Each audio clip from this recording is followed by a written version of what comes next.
It makes sense to be afraid of poisonous insects or hungry tigers. But what about fear when there is no clear and obvious danger? For instance, a teddy bear with a full set of human teeth. What do these three clips have in common?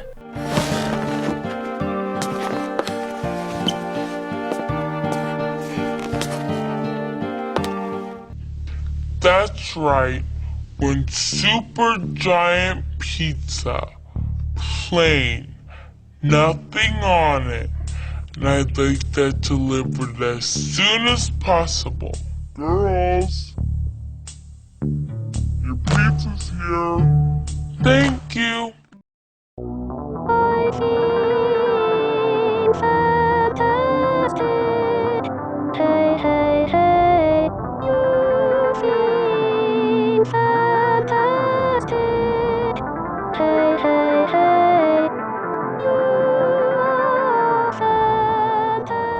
None of them are exactly terrifying, but I'm sure at least one of these clips made you feel a bit uncomfortable. How about these images? They're all distinct from one another, but I'm sure they all feel just a little bit off and a little bit strange. That's because each of these examples are part of a phenomenon simply known as the Uncanny Valley, a one-way ticket to feeling anxious and on edge, and something we seem to encounter more and more as the years pass. But you might be asking yourself, what exactly is the Uncanny Valley? Well, that's a question I want to dive into, because it's one of the most prominent elements, and in some cases even the roots, for many of the biggest crazes in horror that we've seen in the last few years. Yet most don't really know what to call it, or even that they recognize it at all. And that's one of the reasons uncanniness is so powerful. It's not a fear built on a tangible threat or even a horrifying thought. Rather, it's a product of evolution and a deep-seated terror of familiarity that is just off enough to make our blood run cold. So, let's take a dive into the Uncanny Valley.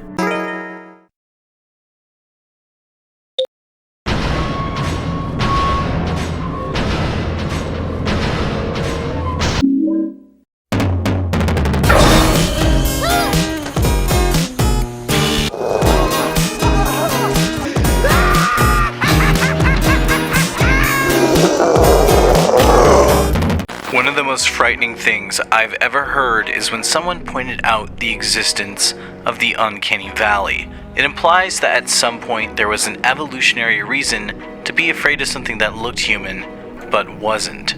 At this point, this tweet's made its rounds on social media, and while it's easy to scoff at it, it hits the nail on the head in terms of describing the existential nightmare of the Uncanny Valley. While these days the idea of uncanniness can be extended to many things, the root of it lies in the strange middle ground of the familiar and the alien. And what better way to start off our journey than with everyone's childhood nightmare, clowns.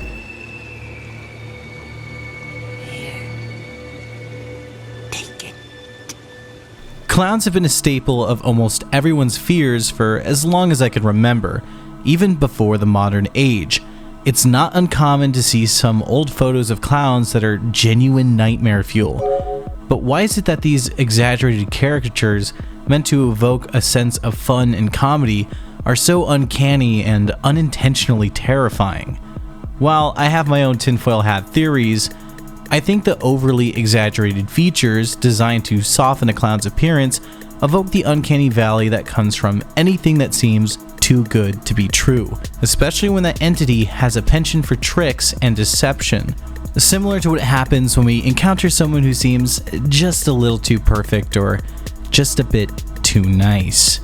Someone who might be bright and cheery on the surface, but we know that underneath it all lies a much different picture, kind of like this guy. It's also important to take a look at the roots of which clowns have sprung up from. This goes all the way back to the 4th century with Jesters. While the roots can truly be followed back even further to Roman times with their ballatros, The Jester is where the majority of clown elements come from, with their exaggerated makeup, ridiculous and colorful outfits, and their exaggerated antics intent on making you laugh. Get to the point, or you want to keep on dancing. Though where things get interesting is the dark side of a Jester's job, and a possible link to just how the Uncanny Valley started to sprout its dreadful ivy. Jesters were often tasked with being the bearers of bad news. In a court, the Jester was the only one who could truly be honest about his thoughts and opinions. But whenever anyone had to tell the king some news that they thought was too bad or that they were simply too afraid to give, it would fall onto the Jester to deliver that message. This later extended to nobles and eventually the everyman. So with this context, seeing a Jester walking up to you brought a very certain sense of dread and uncanniness. Was he coming there to make you laugh or to do a silly trick, or was he about to tell you something that would shatter the world around you? And that's already enough to kind of distort the Jester and what their original visage was, but to only push them further into the uncomfortable and nearly uncanny realm is that these cheery little fools ended up becoming used on the front lines of war, riding in to mock and deride the opposing forces as they were being slaughtered, continuing their dread-inducing association with bad news and now bloodshed. It all really makes this image make more sense now. And while a full dive into Jesters and Clowns is deserving of its very own video, I think this sets a good basis as to what makes these guys evoke that deep sense of uncanniness, but that's only part of it. Clowns themselves have their own skeletons in the closet, and people like Pogo, aka John Wayne Gacy, have a heavy hand in normalizing a fear of them.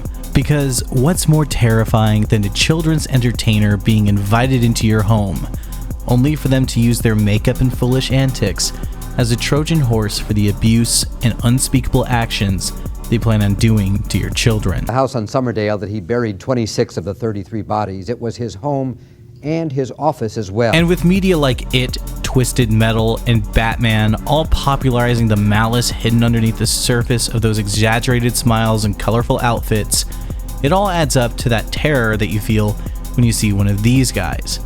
A friendly face that looks like a human with exaggerated and funny features, but one that we have a cultural and evolutionary response of dread to, whether it be the bad news or malice that lies behind that white makeup. The uncanny reality of a wolf in sheep's clothing. Okay.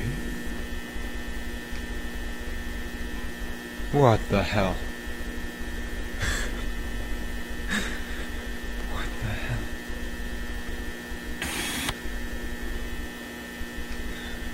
Don't move. Now, if you've been on any social media platform over the last couple of years, it's inevitable that you've come across someone posting images or videos of strange-looking environments. Ones that seem both nostalgic and familiar, but alien and unsettling. These have been given the oh-so-clickbaitable name, liminal spaces.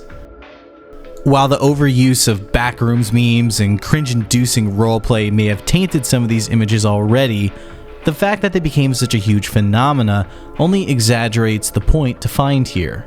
These spaces give off a strangely unsettling feeling. The familiar yet ambiguous, and sometimes even impossible nature of these images just give them a very off and uncomfortable feeling, like a place that we think we've been before, yet can't place the memory or fully recognize it. Just look at this picture of a room.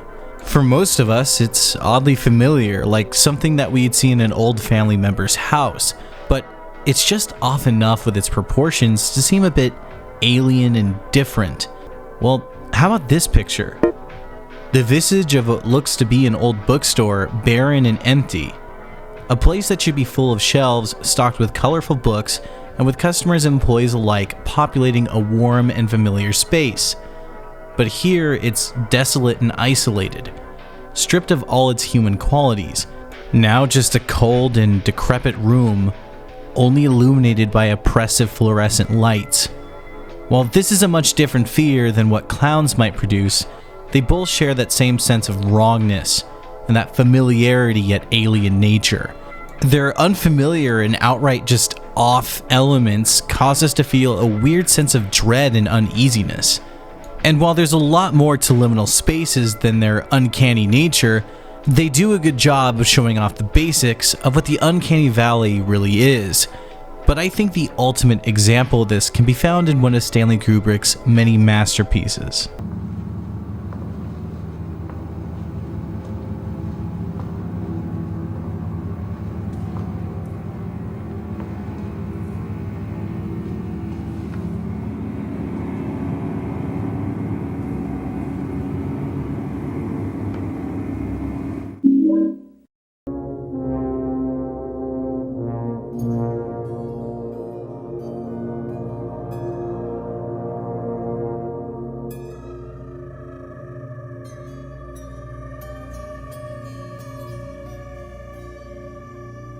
The Overlook Hotel and its inhabitants are a great example of just how terrifying and uncomfortable the Uncanny Valley can truly be. While The Shining has often been thrown into the top ranks of best horror films ever made, if you were to explain its premise, it honestly sounds goofy and kinda cliche.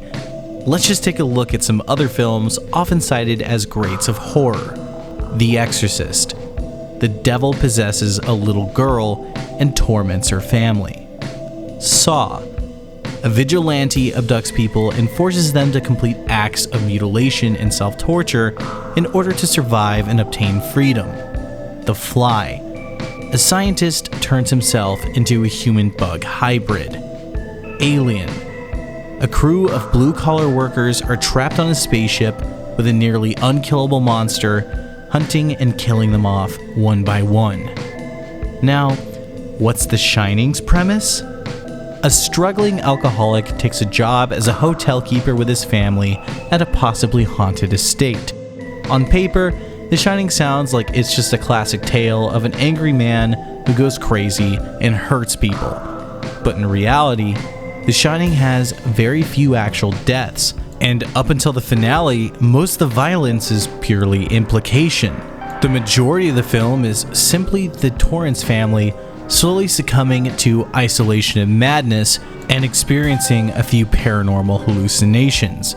But in essence, what I truly think makes The Shining terrifying is its exploration of the Uncanny Valley, as well as Super Eyepatchwolf stated, "There's no pleasant way of putting this, but at its core, The Shining is a story about a man harming his family." which in of itself is an uncanny action. Compared to most horror films, The Shining is tame in regard to its violence. Rather, it revels in uncomfortable moments and implications. You would never hurt Mom or me, would you?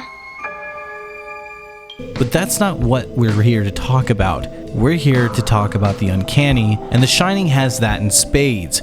From the oversized and empty foyers, desolate and maze-like halls, to even the way it was shot and acted. The film is built from the ground up on the Uncanny Valley.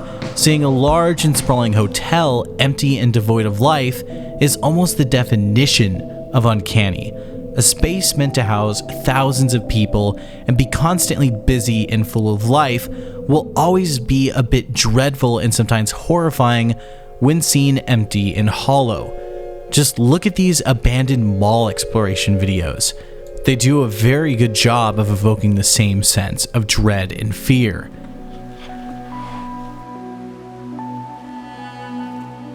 And it's this hollow and empty space that creates tension. Even with the knowledge that no one is there, a large space we associate with people will almost inevitably come with the fear of someone or something being around every corner. And The Shining adds to this by bringing in the more human side of the valley. It does this in a few different ways. For example, the paranormal hallucinations are almost all shown with the ghosts taking on non-threatening human forms, albeit with slightly exaggerated features, or in the case of the Wolfman, comically strange attire.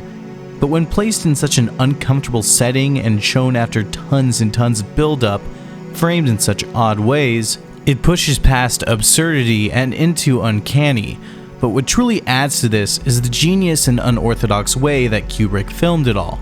He would often have his actors do dozens of takes until they would begin to act and move in odd ways, due to a mixture of frustration and fatigue, on top of the already strange scripts they were working with. But what really takes every element that we've brought up even further into the uncanny is the fact that the entire film was recorded with lenses meant to take extremely wide shots, zoomed in to such a degree that it distorts and warps the images that the camera captures, making the environment and Jack Nicholson's already terrifying face all the more strange and inhuman. And this is the essence of the Uncanny Valley described in the initial tweet that we started with. Humanity and familiarity distorted enough for us to feel the danger behind it. And while The Shining does a great job showing off the more creeping and looming sense of the Uncanny Valley, there does exist a video game series that revels in its more visceral and direct form. In my restless dreams, I see that town. Silent Hill.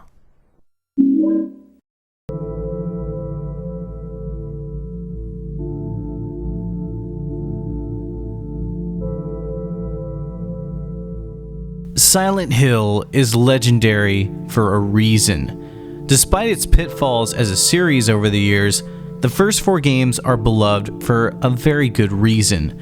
The series is one of the most haunting and touching collections of video games ever created, though outside of a few moments, Silent Hill isn't really a series that is exactly terrifying.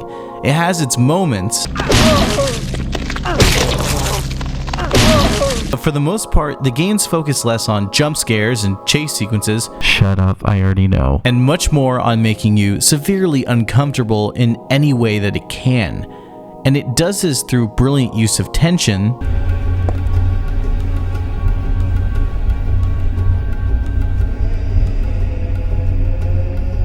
disgusting sound design,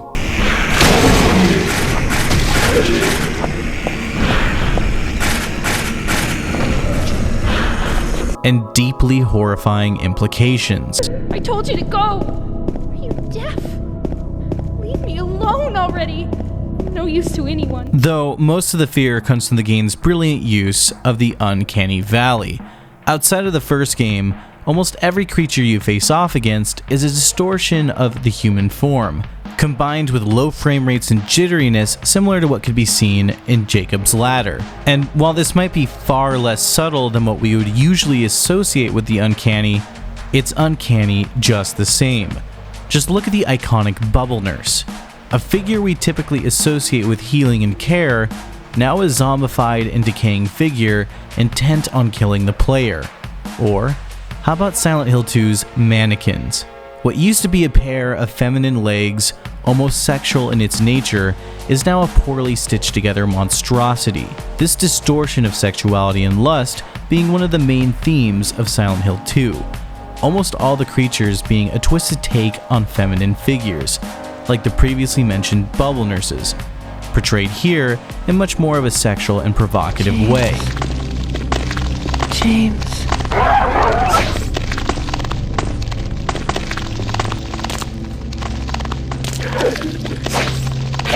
And what really pushes this even further is the fact that the very nature of the town of Silent Hill is uncanny in of itself, taking the form of the fears, regrets, and sins of each person inside of it, making the town look drastically different to each person dwelling within. It's hot as hell in here.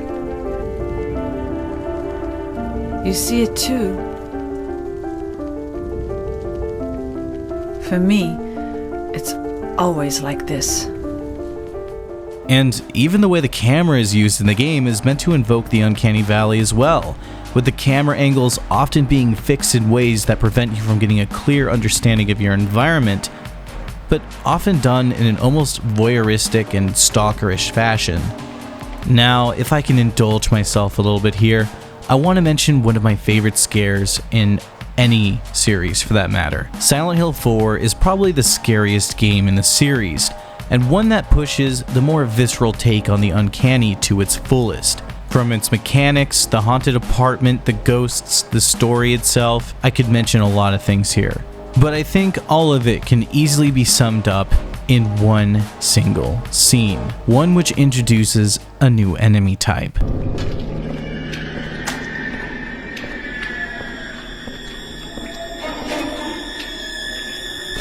This encounter is fucking terrifying.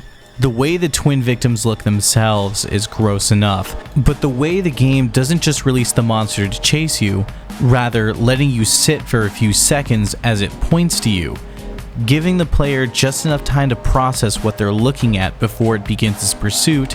Well, if this doesn't evoke some of the darkest recesses of the Uncanny Valley, I'm not sure what does. Now, to both bring down the intensity and prop up a bit of new anxiety for you, let's talk about unintentional horror. And I know many of you might be asking what I mean when I say unintentional horror, but the explanation is actually pretty simple. When something is made with innocent intent but ends up evoking discomfort or a sense of terror, that is unintentional horror. And a lot of this is due to, you guessed it, the Uncanny Valley. Just look at this clip I played at the beginning.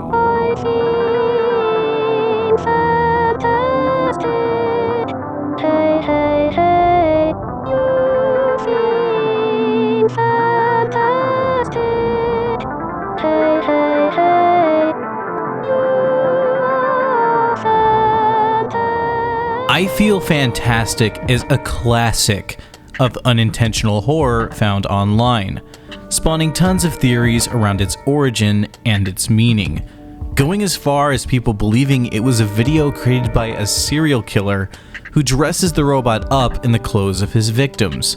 The boring reality, however, is that the robot in video was made by some nerdy robotics tech who just wanted to show off his creation.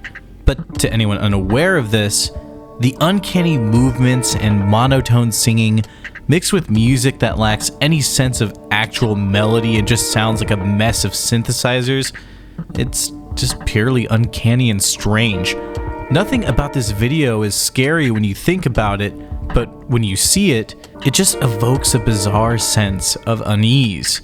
And this is the beauty of the Uncanny Valley. It can creep its way into anything and take things never meant to be scary and make them terrifying. Another great example of unintentional horror is actually AI art. While people have been creating purposely scary images and pretending it's an accident, I swear, how did the AI create this? Loeb is real, guys. Actual AI art programs are no stranger to producing bizarre and uncanny images, and this is fairly easy to explain. When you have a machine produce something that is usually created by human beings, full of small imperfections and human touches, it will either create something far too perfect or something extremely far away from what we've come to expect, giving its creation a uniquely uncanny feel. Let's just take a look at a few different images. This face is a great first example because there honestly isn't much wrong with it, but it's clear that a human didn't make it. The strange and slightly warped way the face looks, while also being incredibly generic, is a feat I don't think many humans could achieve. And while it's just an image of a girl's face, there's a certain level of unease behind it. Now, how about this picture of a fox? This image is pretty on the nose compared to the last one because this straight up just looks like what you would have got if you told an AI who's never seen a real fox to create an image based on one with information it's gathered about them. But some of those brushstrokes just look a little impossible to create naturally, and while I wouldn't really say it's scary, it's just a little weird, it's a little strange. But I think this one takes the cake. How about this picture of a cyborg? Do I even need to explain this one? I mean, cyborgs are already a topic of the Valley given the fact that they're part artificial and part human, but I think the really creepy aspect of this picture is that this is what an AI envisioned of what its body would look like if it had one. Which is an odd and kind of scary thought to think about. I just wanted to look at these pictures because none of them were made with prompts intentionally set up to create a creepy image, but in reality, none of it actually is all that creepy, but due to it simply being very inhuman in nature, it evokes a subtle but tangible sense of fear. But to end off our exploration on a bizarre but funny note, maybe I should address the thumbnail of this video.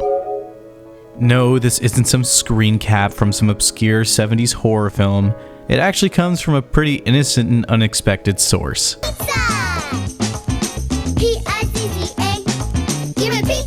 That's right, it's an old Olsen Twins music video, where the only horror to be found is in the music itself. But a little over 10 years ago, someone uploaded a slowed down version of it, and while it is kinda just goofy, the exaggerated and horribly distorted facial expression and voices evoke a minor sense of the Uncanny Valley. I mean, just look at this shit. Whipped cream pouring like waterfalls. I'm not sure what kind of demon is living inside this poor child, but whatever it is, it's terrifying. And it's not just this one clip. There's so many I could pull from here, like this. Egg foo-young, chicken tongue, hold the eyeball. I'm gonna scream. Or this. 1, 2, 3, 4, 5, spaghetti. Or this. Caramel coconut cream. In conclusion, the Uncanny Valley is an interesting and important rabbit hole in the world of horror.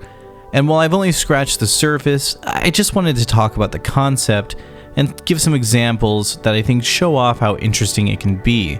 A full dive into the Uncanny Valley would be a much larger project, as it's a deeply psychological and kind of biological exploration as well. The entire concept, or theory if you will, is built upon evolutionary theory itself, a strange mixture of fear and implication. Though for my dumbass, I'm just excited to see how far this concept will be pushed as it becomes more and more of a center point in horror media. But with all that being said, subscribe, support me on Patreon, follow me on Twitter. I'll see you in the next video. Just a